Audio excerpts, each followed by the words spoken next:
மல்லி சீரியலில் இன்றைக்கி என்ன நடக்குது அப்படின்னு சொல்லிட்டு பார்த்திங்கன்னா, நிஷா வந்து ஒரு பிளான் போடுறாங்க. என்ன அப்படின்னு சொல்லிட்டு பார்த்திங்கன்னா, செக்ரட்டரியும் அப்பாவையும் வந்து பேச வைக்கக்கூடாது. அப்படி அவங்க 2 பேரும் பேசிட்டாங்களான்னா, நான் மாட்டினேன், நான் செத்தேன், என்னை அவ்வளோதான், அப்பா வந்து வைக்கவே மாட்டார் அப்படின்ற வந்து தெரிஞ்சிருச்சு நிஷாக்கு. நிஷாக்கு தெரிஞ்சது மட்டும் இல்லாமல் ராஜேஸ்வரி கிட்ட சொல்லிவிட்டு ஒரு பிளானை போடுறாங்க. என்ன அப்படின்னு சொல்லிட்டு பார்த்திங்களா, நமக்கு வேறு ஆப்ஷனும் இல்லை. மேனேஜருக்கே அந்த டீட்டெயில்ஸ் வந்து தெரியல. ஸோ வந்து நம்ம செக்ரட்டரியை கடத்திடலாம். கடத்தி வந்து அவன் மூலமாகவே வாயிலிருந்து உண்மையை வர வைக்கலாம். ஒன்று அந்த ஆப்ஷன் தான் இருக்குது. அப்படி இல்லையா, டெண்டர் முடிகிற வரைக்கும் அப்பா கிட்டே இவ பேசாமல் இருக்கணும். அதுக்காகவாவது நம்ம கடத்திடணும். 2 ஆப்ஷன் இருக்குது. 2 எது நடந்தாலுமே நமக்கு தான் நல்லது அப்படின்னு சொல்லிட்டு நிஷாவை தூக்கிறதுக்கு பிளானை போட்டு அதாவது தீபாவை தூக்கிறதுக்கு பிளானை போட்டு தீபாவை தூக்கிடுறாங்க. செக்ரட்டரியை வந்து நல்லா ரூமில் வந்து கட்டி போட்டு வச்சுருக்காங்க, தப்பிக்க முடியாத அளவுக்கு. அந்த இடத்துல ராஜேஸ்வரி வந்து கழுத்தை நெரிச்சு, நீ உண்மையை சொல்கிறியா இல்லையா, எங்கே இருக்குன்னு ஃபைல்ஸ்ன்னு சொல்லு அப்படின்னு சொல்லிட்டு மிரட்டிட்டு இருக்காங்க. தீபா வந்து எவ்வளவோ கேட்டால் நீ சொல்லாமல் முயற்சி பண்ணிட்டு தான் இருக்காங்க. இல்லை, என்னால் சொல்ல முடியாது அப்படி இப்படின்னு சொல்லிவிட்டு, அது சீக்ரெட்டு, எனக்கும் சாருக்கும் உள்ளது, நாங்கள் சொல்ல மாட்டோம் அப்படின்ட்டு இருக்காரு. ஆனால் ராஜேஸ்வரி வந்து சும்மா விட்டுருவாங்களா, அதையும் தாண்டி உன்னை நான் கொன்றுவேன், இதுக்கப்புறம் நீ சொல்லலைன்னா நீ அவ்வளோதான், நீ இந்த இடத்துல இருக்கிற தடமே தெரியாது அப்படின்னு சொல்லிட்டு நல்லா மிரட்டி விட்டுட்ருக்காங்க. நிஷா வந்து தீபா வந்து உயிருக்கு பயந்து வந்து உண்மையை சொல்லிடுவாங்களோ அப்படின்ற பயம் இருக்குது. அது மட்டும் இல்லாமல் ராஜேஸ்வரி மிரட்டும்போது வந்து ரஞ்சிதாவும் இருக்காங்க, நிஷாவும் இருக்காங்க, பார்த்து நல்லா சிரிச்சிட்ருக்காங்க.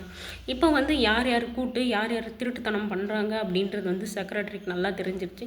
சப்போஸ் அந்த இடத்துல இருந்து செக்ரட்டரி தப்பிச்சு வந்து கதிரேசன் கிட்ட போயிட்டா வந்து இன்னும் கதை சூப்பராக போகும். வந்து ராஜேஸ்வரியும் நிஷாவும் வந்து காலி செத்தாங்க அப்படின்றது தான் வந்து தெரிய வரும்.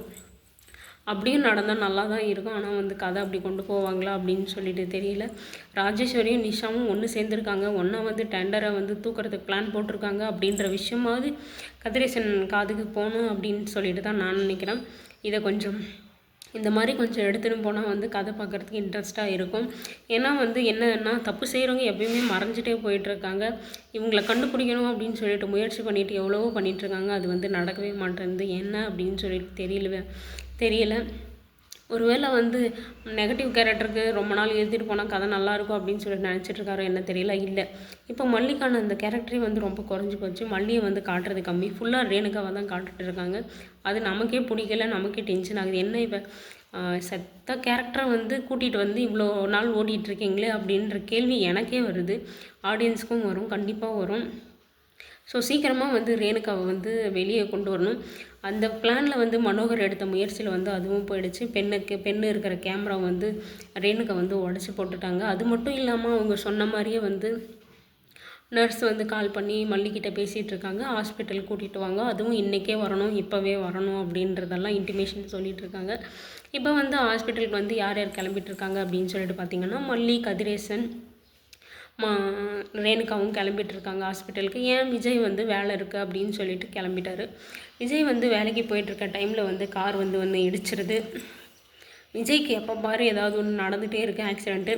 இவ்வளோ நாள் வந்து விஜய் வந்து இந்த கேரக்டருக்குள்ளே ஏதாவது இந்த விஷயத்துக்குள்ளே வரல, ரேணுகாவோட விஷயத்தில். இப்போ முதல்ல வந்து ரகுவை வந்து மீட் பண்ணுறதுக்கான சான்ஸ் கிடைக்கிது. ஒருவேளை வந்து விஜய்க்கு வந்து ரகுவை ஏற்கனவே தெரியுமோ, ஒருவேளை இவர் எங்கேயாவது பார்த்துருப்பாரா அப்படின்றது வந்து ஒரு கொஷினாக வந்து வருது. அது மட்டும் இல்லாமல் இல்லை இவர் டாக்டராக தான் பார்த்துருக்கோமா அப்படின்றதும் வந்து அன்றைக்கி வந்து விஜய் வந்து ஹாஸ்பிட்டலுக்கு போகல. ஸோ இவர் பார்த்துருக்கான வாய்ப்பு கிடையாது, கொஞ்சம் கம்மி தான் இருக்குது.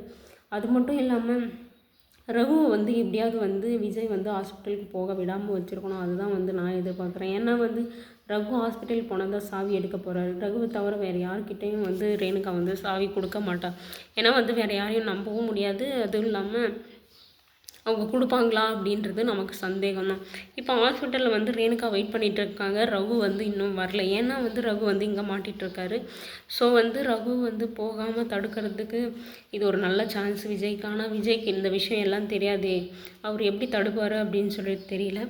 அங்கே இடித்ததுனால வந்து போலீஸ் வர்றதுக்கான வாய்ப்பும் இருக்குது. ஸோ 2 பேருமே வந்து கூட்டிகிட்டு போயிட்டாங்களான்னா ஸ்டேஷனுக்கு இன்னும் நல்லாயிருக்கும். இப்போ மொத்தத்தில் வந்து ரகு வந்து ஹாஸ்பிட்டலுக்கு போகாமல் இருக்கணும். அதுதான் வந்து நான் எதிர்பார்க்கறது. அந்த மாதிரி நடக்குதா இல்லை வேறு மாதிரி எடுத்துகிட்டு போகிறாங்களா அப்படின்னு சொல்லிட்டு நம்ம வெயிட் பண்ணி பார்க்கலாம்.